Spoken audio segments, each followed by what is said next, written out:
Nos espantábamos con el informe de UNICEF de que 7 de cada 10 chicos en Argentina son pobres. Y a este ritmo, si no levantamos las reservas en dólares, en un par de años nos quedamos. El Banco Central queda vacío. Perdón por hacer esto, pero llega un momento donde el escepticismo me domina. Y me cuesta creer muchísimo en uno u otro lado de la grieta. Y gente, estamos a un año de elecciones presidenciales y obviamente legislativas, ¿no? Es allí donde muchos argentinos que despiertan, ven ante ellos estos números que acabo de compartir, y miren que fueron 2, 3 datitos nada más, y empiezan a buscar alternativas, empiezan a buscar propuestas. Quizás a mi derecha tenga una muy viable, muy potable. Bueno, ya que dije viable, les vamos a presentar a Vía Socialista. Y a una de sus referentes, la doctora en Historia, Marina Cabat, que se ha presentado en la jornada de ayer en nuestra Universidad Nacional de Jujuy con una charla abierta y con el libro, proyecto, plan, ¿por qué no? Ojalá que nos seduzca Argentina 2050. Marina, ¿qué tal? Gracias por venir. No, gracias, Cristian, por la invitación. Perdón por la introducción, pero quería contextualizar. Sí, pertinente. Porque sé bien que has investigado mucho mejor que yo, mucho más a fondo, algunos de los datos que he compartido, y eso los ayuda a ustedes, en Vía Socialista, un partido nuevo, a traernos una propuesta como la que tenés en las manos. Quiero que me cuentes, ante todo, ¿de qué se trata ese libro que tenés allí? Bueno, este libro, Argentina 2050, una vía de desarrollo socialista posible, es un proyecto y un programa de gobierno. Una de las novedades de Vía Socialista como partido es que no solo es un partido nuevo, sino que es realmente nuevo. No somos una fracción de un partido que existía antes. No son un derivado. No somos un derivado, por eso a veces a la gente les cuesta entender qué somos, porque ustedes vienen de aquí o de allá, no. Y ese es un dato nuevo en la política argentina, donde hace prácticamente más de 75 años desde la emergencia del peronismo, que no hay un partido realmente nuevo. Tenemos nuevas caras para viejas ideas, tenemos fragmentos de partidos preexistentes, pero no un partido nuevo. La otra particularidad de Vía Socialista es que no nace en torno a una figura, no nace en torno a una cara, una figura mediática, a una persona que no es mediática y la proyectamos. Nace en torno a un equipo de trabajo. Muchos de nosotros veníamos del ámbito académico, científico, comenzamos creando un centro de estudios, ya 2 décadas de trayectoria tenemos con el centro de estudios en el que participábamos en común muchos de nosotros, pero empezamos luego a trasladar nuestras ideas. Estamos preocupados, por ejemplo, por la degradación educativa y que generalmente en los sindicatos ese tema no se tocaba. Y entonces creamos una corriente sindical, la Conti Santoro, y así fuimos empezando a intervenir en distintas áreas de la vida social y finalmente llegamos a este paso que estamos dando hoy, que es el de construir un partido político en base a una plataforma de gobierno, que es este libro que yo presento acá, Argentina 2050, está a la venta al público, pero también, como queremos su amplia difusión y discusión, se descarga gratis en nuestras redes, en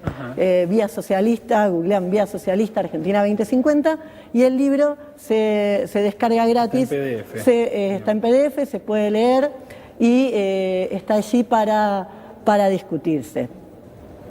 Nosotros escribimos este proyecto partiendo de la idea de que hay otra salida para la Argentina por fuera del liberalismo y del peronismo, radicalismo, los partidos tradicionales en la Argentina.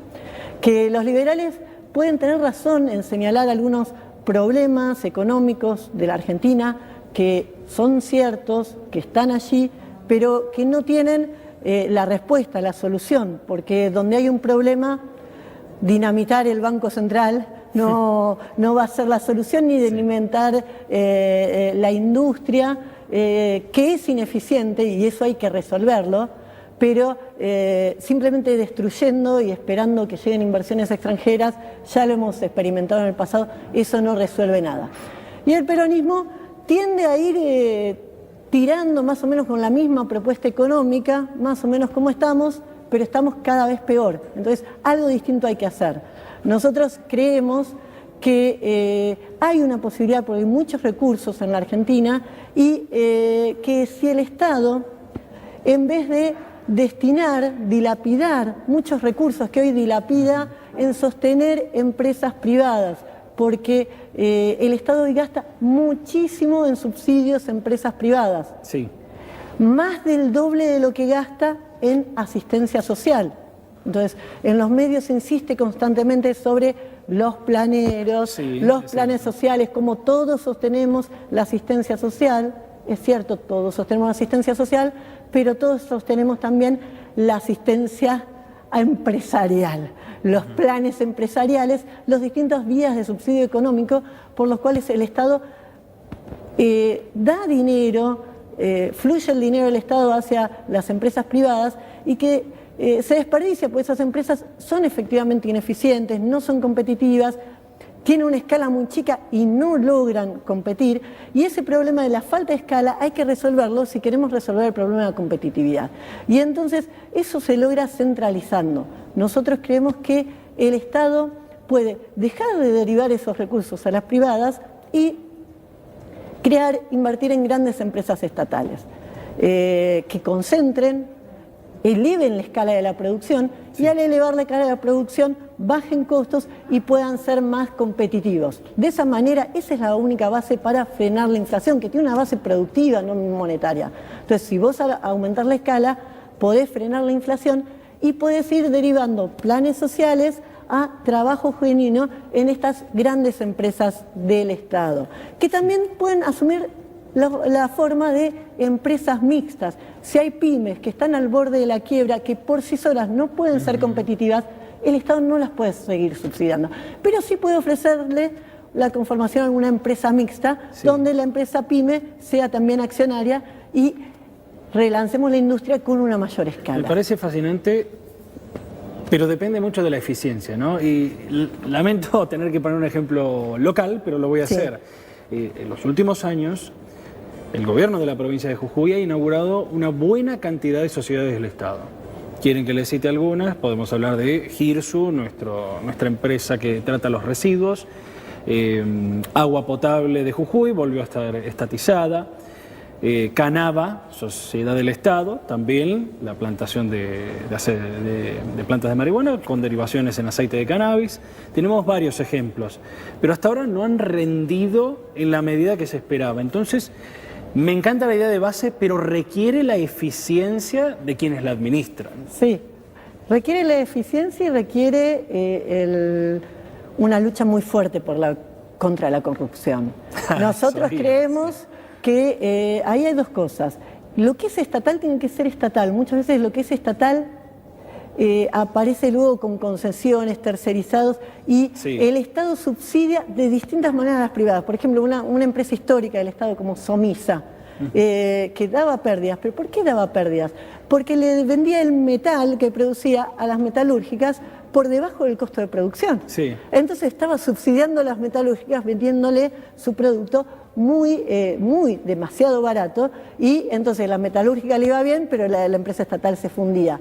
Ahora, es cierto que hay muchos ejemplos y en esto insisten muchos liberales, de empresas estatales que no funcionan, pero lo que no se habla es las empresas estatales que sí funcionan, y que esos son los ejemplos que hay que desarrollar. Por ejemplo, Nucleótica Argentina produce energía nuclear. La Argentina es uno de los pocos países que tiene energía nuclear. Si tomamos todos los países del mundo, no son muchos los que tienen esa tecnología. Nosotros somos pioneros, tenemos la Comisión Nacional de Energía Atómica desde la década de 50. Producimos energía nuclear, que es más barata y más ecológica que la que estamos usando en el país. Después hay todavía otras mejores, pero frente a la que usamos en el país, la energía nuclear es más barata y más verde. Francia tiene energía nuclear, produce el 70% de la energía que usa en el país como energía nuclear. Sí.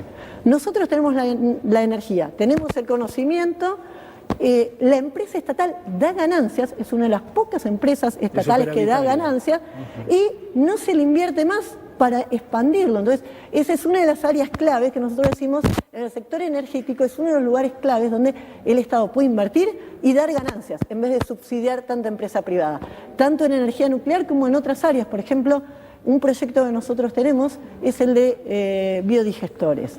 Tenemos un compañero nuestro, Claudio Macor, que trabaja en la Universidad de Santa Fe, y que él está instalando biodigestores en Santa Fe con la universidad, con un equipo que trabajan también con ¿Qué vendría a ser? empresas.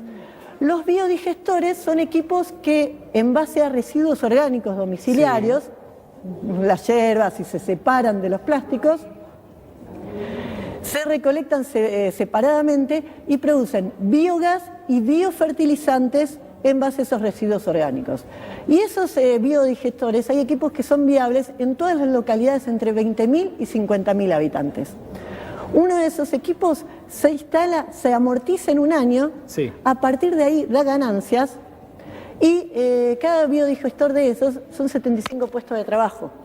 En localidades de 20.000 habitantes, que uno dice 75, pero si en cada localidad de esas dimensiones lo colocas, a nivel nacional va sumando a ir resolviendo el problema del desempleo y al mismo tiempo también te ayuda, te contribuye a resolver el problema energético y este problema que planteabas vos, el problema cambiario, porque estamos todos los años importando gas de Bolivia y es una de las cosas que contribuyen al rojo de nuestras divisas, esa fuga de dólares, de tener que importar cosas que podríamos producir acá, ¿sí? Y ahí entonces entra el tema de la planificación, esto de, en vez de que, si uno piensa los recursos del Estado como un gran río de agua, ¿sí? En este momento ese cauce de los recursos del Estado se va perdiendo en un montón de riachos que van a distintos subsidios, un montón de empresas privadas chiquititas y que el sol de la competencia económica los calcina y se evapora. Entiendo. Y en cambio, si concentramos y el cauce va concentrado, podemos lograr algo. Igual, parte del problema muchas veces en la empresa estatal hacia la corrupción, nosotros lo que creemos que, dos cosas, tiene que haber en inmediato un fuero especial para que controle y juzgue las cuestiones de corrupción, crímenes de corrupción, que sea mucho más expeditivo y que donde hay una sentencia firme sobre casos de corrupción, se expropie tanto los bienes del funcionario como de los empresarios corruptos. Imagino que apoyan desde ya entonces las leyes e incluso ordenanzas de ficha limpia, por ejemplo, en la provincia de Jujuy lo tenemos. Sí, es algo que corresponde. Y por otro lado, lo otro que planteamos es que toda la obra pública tiene que ser fiscalizada por la oposición. Si yo soy gobierno, quiero que la oposición me fiscalice. ¿Por qué? Porque si alguien en mi gobierno, que nadie en una administración nacional está exento, no hace las cosas como debe, ¿quién lo va a descubrir más rápido? ¿Quién lo va a descubrir más rápido? La oposición. Que la oposición me controle es la mejor manera de terminar con la corrupción. Pero si no, no hacemos nada. Entonces hay que buscar la manera de frenar la corrupción. Para nosotros es no eliminar esa entrenza de todo el club de la obra pública, que lo estatal sea estatal, ¿sí? Y si hay algo mixto, que sea mixto, pero que esté ordenado. Estas acciones son del Estado, estas acciones de la empresa PYME que aportaron a la empresa mixta, no una entrenza que nadie entiende y que da lugar al negocio. Y por otro lado, que la oposición controle la obra pública, es la mejor manera. Bueno, ¿cuántas veces lo hemos dicho? A nivel provincial una vez más, pero ¿cuánto a nivel nacional las oficinas anticorrupción son simbólicas? Porque al fin y al cabo siempre se instalan, ya sea Laura Alonso en el momento del macrismo o quien esté en estos momentos controlando a Alberto Fernández, siempre son militantes de ellos mismos. Es ridículo y entiendo perfectamente y hasta apoyo la idea de un Estado que no puede dejar de ser benefactor, para eso es el Estado, pero a la vez tiene que tener un rol férreo como administrador. Hoy es un Estado derrochón. Es un Estado derrochón y derrocha mucho en los empresarios, mucho más de lo que se va en asistencia social, y al mismo tiempo desperdicia la riqueza del país, incluyendo la de sus habitantes, porque sus habitantes no tienen trabajo porque no le damos realmente empleo productivo y en condiciones salariales dignas. Quería volver una cosita más porque este punto que vos planteaste como una inquietud, como una objeción, si se quiere, parcial, está mucho y es cierta en relación a el Estado, la eficiencia, y yo quería poner un ejemplo, porque para que la gente también entienda, favor, sí. Es un ejemplo de un modelo nuestro, que yo digo, bueno, es tan nuevo en la Argentina, entonces cuesta buscar antecedentes, entonces quizás si tengo que buscar un antecedente lo busco internacional, y alguien me va a decir, Venezuela, no, Cuba, no. ¿Sabes cuál es el ejemplo que nosotros tomamos? Sí, pues sí. Salvador Allende. Y ahí Salvador Allende y su gobierno en Chile. Y si tenés Salvador Allende en Chile, una cosa muy buena que hizo fue agarrar la minería chilena, la minería del cobre, que estaba enfrentando crisis porque era muy improductiva, porque tenía muchas pequeñas empresas mineras, concentró, nacionalizó, creó una empresa nacional del cobre que se llama Codelco, y eso lanzó y potenció la economía chilena.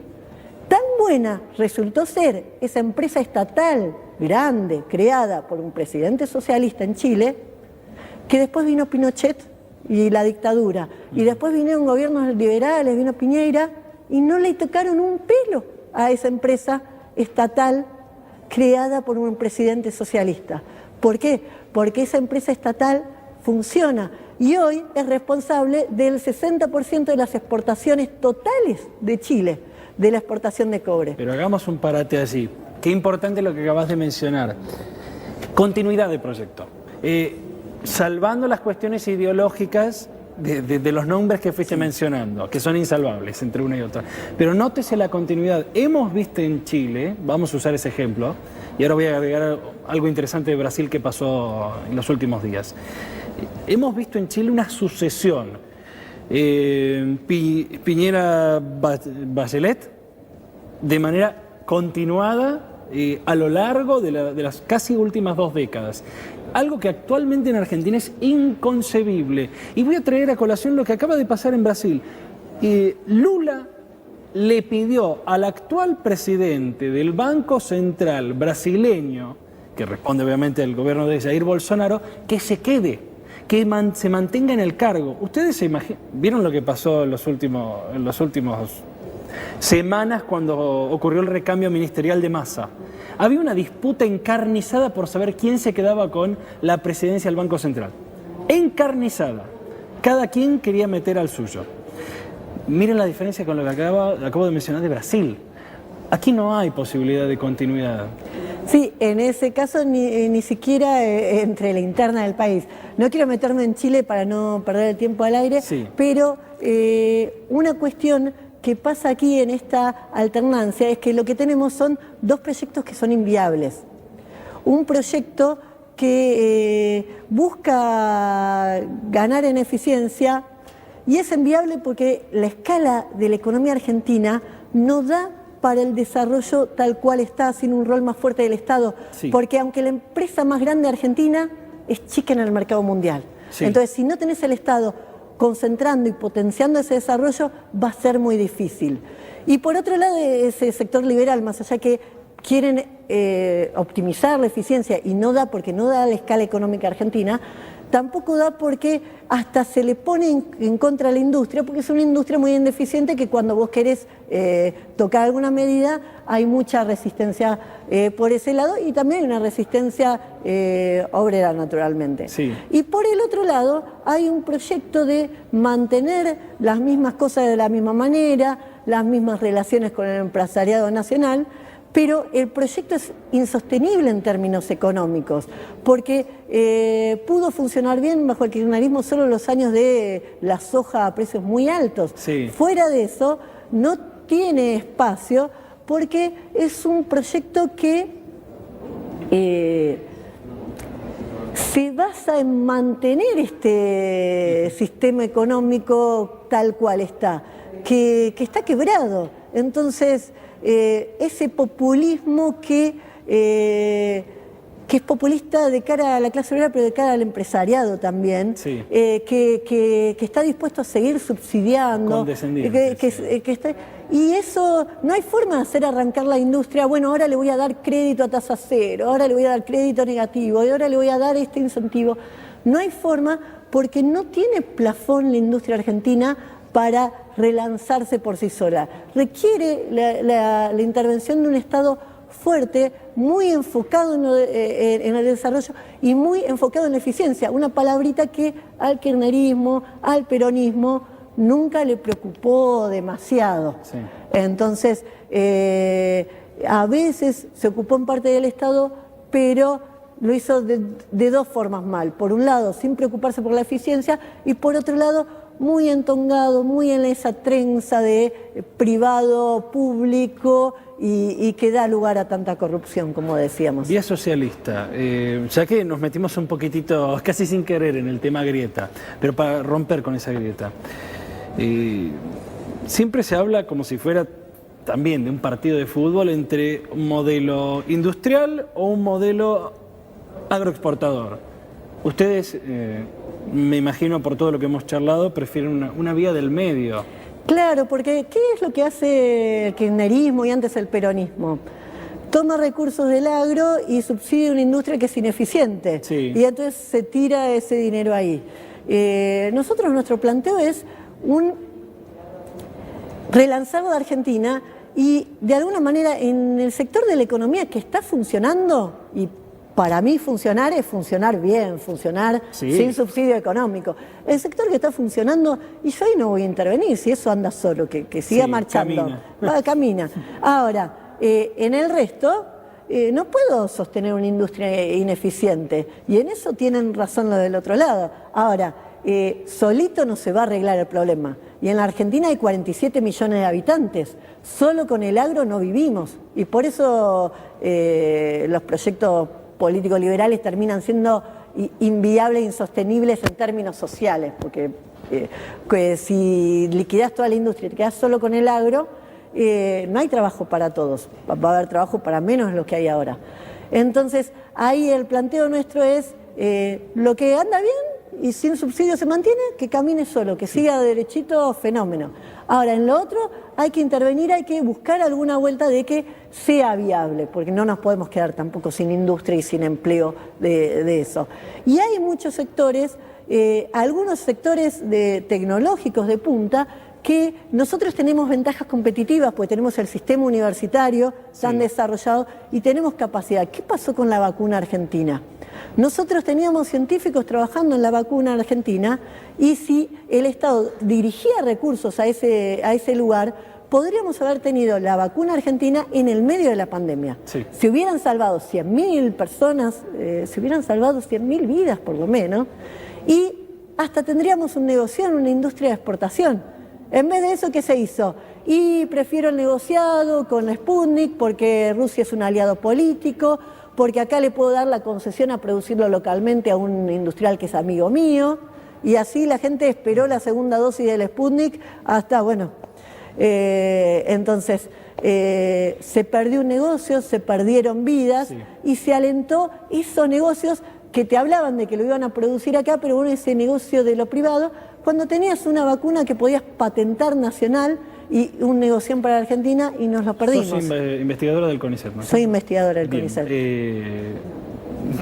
¿A quién mejor para preguntarle esta disyuntiva, este tira y afloje que han tenido los últimos dos gobiernos sobre el tema de inversión en ciencia y tecnología? Porque uno acusa al otro, es bastante ridículo, pero pasa en Argentina, de haber recortado el presupuesto, entre otras cosas, de becarios del CONICET. ¿Se acuerdan? Uf, lo que fue. No tengo ni que preguntarlo, pero lo voy a hacer. Me imagino que ustedes a las nuevas tecnologías, a las nuevas investigaciones, y algo has mencionado recién, le van a poner un empeño bárbaro en la plataforma. Sí. Ese es el destino privilegiado de las inversiones del Estado. También estamos pensando en otras inversiones que quizás requieren menos tecnología, pero son más mano de obra intensiva y pueden emplear más mano de obra. ¿Sí? Por ejemplo, floricultura. Nosotros tenemos en el canal de YouTube de Vía Socialista, todos los sábados a las 7, tenemos un especialista hablando de su sector económico y qué se puede hacer. Entonces, tuvimos hace un par de semanas un especialista del INTA de floricultura y nos explicaba cómo antes solo Holanda exportaba flores. Ahora Colombia le compite exportando flores y Argentina podría. Y es algo que no requiere mucha tecnología, no requiere mucha inversión, requiere un poco de que el Estado aceite la logística y algunas cuestiones. Y eso genera mucho empleo. Pero volviendo a algo que vos decías, esto de que recordabas la lucha de los becarios, que se tomó el CONICET en un momento porque los becarios trabajan muy precarizados y se limitó la continuidad de los becarios porque no se le da pasaje a planta permanente como investigador del CONICET y eso generó en los últimos años una fuga de cerebros muy grande. Bueno, en realidad ese problema se mantuvo y se agravó los últimos años. Lo que pasa es que muchos gremios kirchneristas, etcétera, no se le ponen enfrente al gobierno actual como ha pasado frente al macrismo. Y la verdad en algunos puntos estamos peor. Los últimos años el gobierno ha eliminado, siempre hay una convocatoria anual para que los becarios concursen y algunos de ellos pasan a investigadores de planta permanente. El Estado fue corriendo la fecha de lo que era marzo, lo pasó a junio, al otro año lo convocó en septiembre, bueno, y ahora este año convoca en diciembre, pero en realidad para ser efectivo en marzo se comió un año de presentación. Qué bueno escucharlo de primera mano, porque no se dice. Y ATE, a nivel nacional, no hace nada. Nosotros tenemos compañeros que son delegados.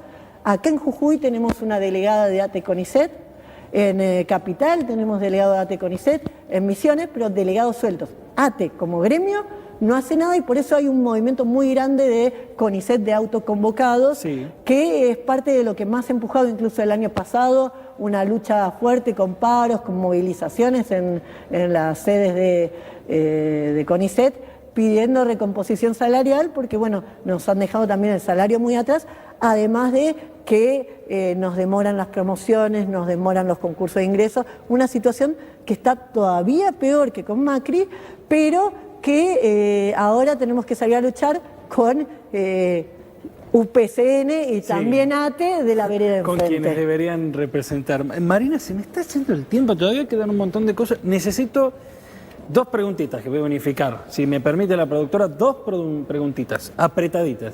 La primera, quiero saber qué recepción encontraron en Vía Socialista en este contacto con los jujeños en la charla que dieron ayer abierta. Ya me contaste que primero hubo una exposición y después una ronda de preguntas y respuestas. Y la segunda, porque compacto todo rápido. Se están constituyendo como partido, están promocionando. El libro, ya dijimos, se puede descargar de manera gratuita.